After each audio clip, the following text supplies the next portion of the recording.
TV रख के पास पागल हुई सास। आजकल वर्मा जी की पत्नी देवकी जी केबल पर रियलिटी शोज देख देख कर बहुत कुछ सीख रही हैं। जैसे आज तो वो सुबह सुबह बेसुरे आलाप ले रही हैं। सारे गामा माँ जी, सारे गामा पा धा नी सा होता है। अरे वो तो सब गाते हैं, ये मेरा स्टाइल है। आवाज तो कम कर लीजिए माँ जी, पर्दे फट जाएंगे कान के। ये कहो कि पर्दों में आग लग जाएगी। देखना, मेरी आवाज सुन के जज आग लगा देगी, आग लगा देगी, तू तो आग लगा देगी, ऐसा बोलेंगे। सरिता वहां से परेशान होकर चली जाती है और सास रियाज जारी रखती है। सारे गाओ, सारे नाचो। तभी बाबूजी दुकान से लौटते हैं। अरे देवकी, क्यों तानसेन बनी हुई है? कान से खून निकालोगी क्या? अरे क्या हुआ, रियाज तो करने दो मुझे। इसको रियाज बोलते हैं? ऐसा लग रहा है जैसे घोड़े हिना रहा है। घोड़े पे बैठ के ही बम्बई जाऊंगी मैं तो, जब जज साहब कहेंगे कि देवकी तुम मुंबई आ रही हो।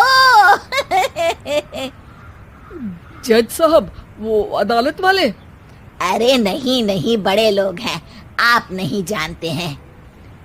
ओ मैं तो छोड़ चली अपना ये देश, बम्बई मुझे प्यारा लगे। गाना गाती हुई देवकी चली जाती है और बाबूजी अपनी सरफिरी पत्नी के इस संगीत प्रेम की चर्चा करने बहू के पास चले जाते हैं। अरे सरिता बेटा, सुनो तो, ये तेरी सास को क्या हुआ है बेटा? सुबह तो अच्छा भला छोड़कर गया था इसे। सिंगर बनेगी अब वो। सिंगिंग रियलिटी शो में जाने की सुबह से तैयारियां चल रही हैं इनकी। हाँ, अब तो कोयल के सुर मेंढक छेड़ेगा। हे भगवान, सद्बुद्धि दो इसे।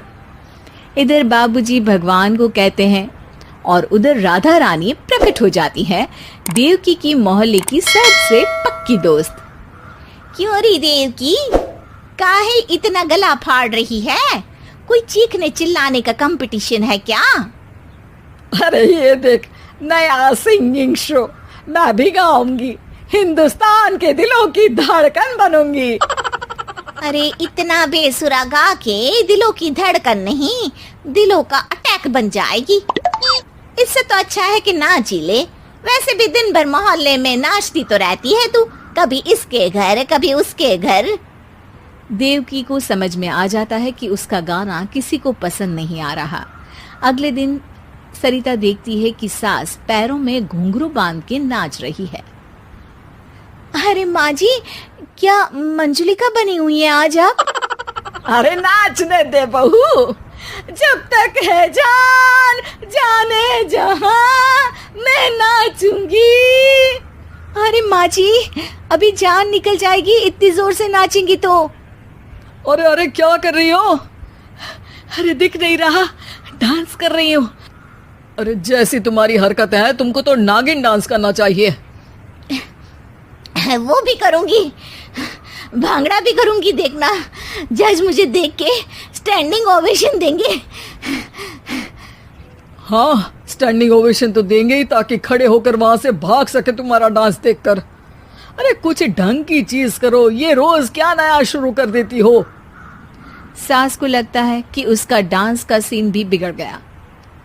अब वो टीवी देख के कोई और कलाकारी ढूंढने लगती है। तभी उसे टीवी पर खतरों के खतरनाक खिलाड़ी शो दिखता है, जिसमें लोग अलग अलग स्टंट करते हैं। बस देवकी को नया काम मिल जाता है। अगले दिन सुबह देवकी डंबल लेकर कसरत करने लगती है। माँ जी, ये क्या कर रहे हैं आप? अरे खरी जैसे बनकर खलबली मचा दूंगी। कल मैंने खतरों के खतरनाक खिलाड़ी देखा, और सोच लिया कि मुझे वही जाना है। हाँ बस। तभी वहाँ बाबूजी भी आ जाते हैं। अरे इतना भारी डंबल, अरे गिर मत जाना कहीं लेकर।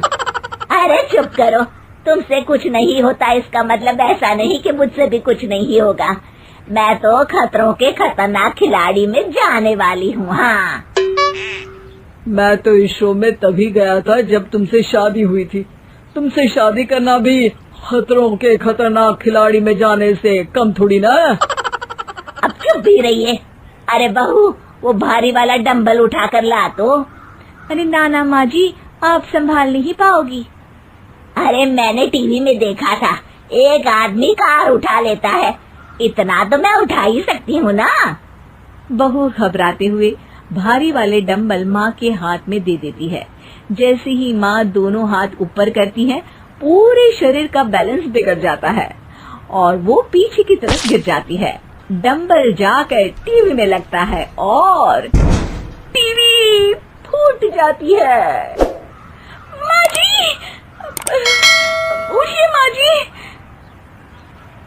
बाबूजी बहुत तेज हंसने लगते हैं। बाबा बाबा, टीवी और बीवी दो टेंशन थे मेरे, आज एक कम हो ही गया।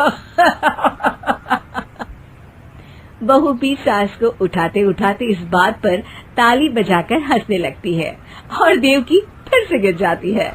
और इस बार देवकी भी अपनी बेवकूफी पे हंसी रोक नहीं पाती।